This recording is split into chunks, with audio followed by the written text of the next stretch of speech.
do you still feel behind in life? Like, do you still feel as though all of your peers are at a level that you think you should have been at, or even surpassed or succeeded them? Like, do you feel as though like you're living a mediocre life compared to what you know you're able to do? Well, I believe that drastic changes only take place when it's the small, minute changes that we make on a day-to-day basis. Reason why I say that is because today's Friday, and I know that a lot of people look forward to Fridays, Saturdays, and even Sundays as days of rest, days of partying, days of doing things that they would normally be at, normally they wouldn't be able to do because they're working during the week. And so Fridays and Saturdays, sometimes Sundays, depending on what you do on Sundays, those are the days of let's relax and let's just have all the fun in the world. Well, if you are behind in life and if you are complaining that you're not living the life that you always dreamed of or that you always thought you'd be living, I suggest you use your Fridays and your Saturdays and your Sundays as days that you put in more work than the competition you believe that you have. Now, me personally, I don't believe I have competition. I believe the only person that I'm competing against is myself every single day.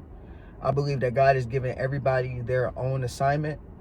And with their own assignment, if it's your specific assignment and no one else's, there's no competition.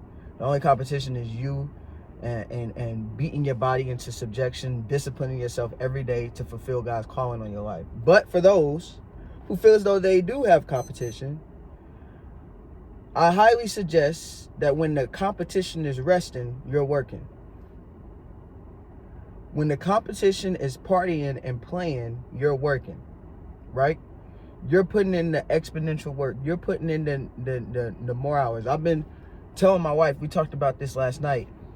We were talking about how our 9-to-5 jobs that we have right now is very unfulfilling, right? I know I'm supposed to be doing bigger than what I'm doing right now, right?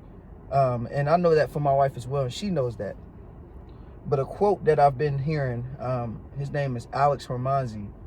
He's been popping up on my YouTube timeline a lot. And he talks about working your 9-to-5 and then working your 5-to-9. And I believe personally, if I can revamp his quote and put it into my own terms, I believe you should be working your 7-to-9 or 6-to-9, then working your 9-to-5, then working your 5-to-9. Why do I say that? Because I believe that our mornings and our nights dictate the future that we are expecting. If you treat your mornings as slow and sluggish, there's not much purpose in your mornings. There's no devotion time. There's no time working and perfecting your craft. There's no time gaining more skills. It's going to be very hard for you to get ahead of your so-called competition, or just getting ahead of the work that you have in front of you, right? And then from your 9-to-5, you work your 9-to-5, and then after you work your 9-to-5, you go and you work your 5-to-9. You should be putting in that same type of mentality that you had in the morning. Should be the same type of mentality you have for 5-to-9. But what I typically see people waking up 30 minutes to an hour before they got to go to work, make coffee, make breakfast, then they clock in. After they done clocking in, while they're on their job, on their lunches, on their breaks, they're on social media. They may tidy up the house a little bit. They may take naps. And then when they leave, there's no 5-to-9 at all. There's no work. There's no work in their work, right? Work in their calling, work in their purpose. What they do is they waste their time on Instagram, TikTok, YouTube, Twitter, Facebook, whatever it is, Netflix, Disney Plus, all these things. And then they want to complain why they're not yielding any fruit in their life.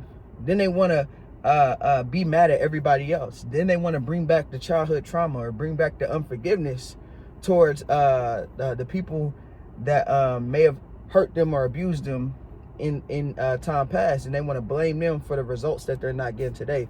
You can't do that. You a grown man and a grown woman. You can't do that. And we not going to do that. We not going to do that. So treat your Fridays, your Saturdays, your Sundays. Treat those days as any other day. Matter of fact, actually treat those days better than any other day you treated.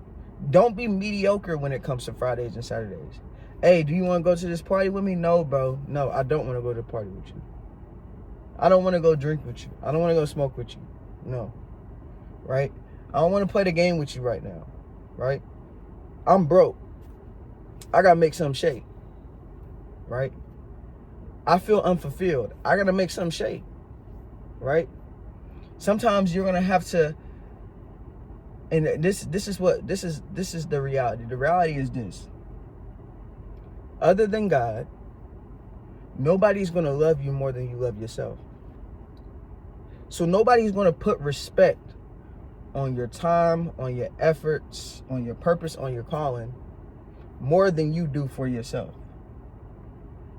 Even God himself can't even force you to do what he's calling you to do. You have to respect yourself enough to say, you know what? I'm sick and tired of living a mediocre life. I'm sick and tired of being sick and tired, and I'm about to make something shake. But yeah, nobody other than God can love you more than you love yourself. You expect, like, I don't wake up and move because somebody motivated me to wake up and move other than God. Like, I'm not looking at, although I love human motivation, I love being encouraged by my loved ones. I don't get encouraged by my loved ones every single day. My wife don't tell me, go King, you go do this, you go do that. My wife doesn't, wake up, she just cheer me on. Most of the time when I wake up, my baby's still asleep. So who is going to be the motivating factor in my life other than God to keep me pushing, to keep me going? It has to be myself. I have to tell myself every single day, let's go, bro. Let's go. Let's go. Get up. Let's go. Let's go. Let's go. Have faith. Doubt not. Let's go. Let's go. Conquer. Let's go. Another day that God has made. Let's go. It's gloomy outside right now. It's gloomy outside, right? It feels pretty good, but it's windy. Looks like it's about to be a thunderstorm. But you know what I'm not going to do? I'm not going to allow the elements dictate how I move, dictate how I treat my day. I'm about to go and conquer some things. Yes, I'm about to go and conquer some things. It's Friday.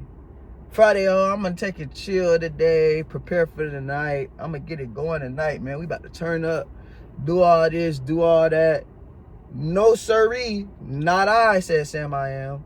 Not I, not me. I'm not doing that. I got too much that I'm trying to do.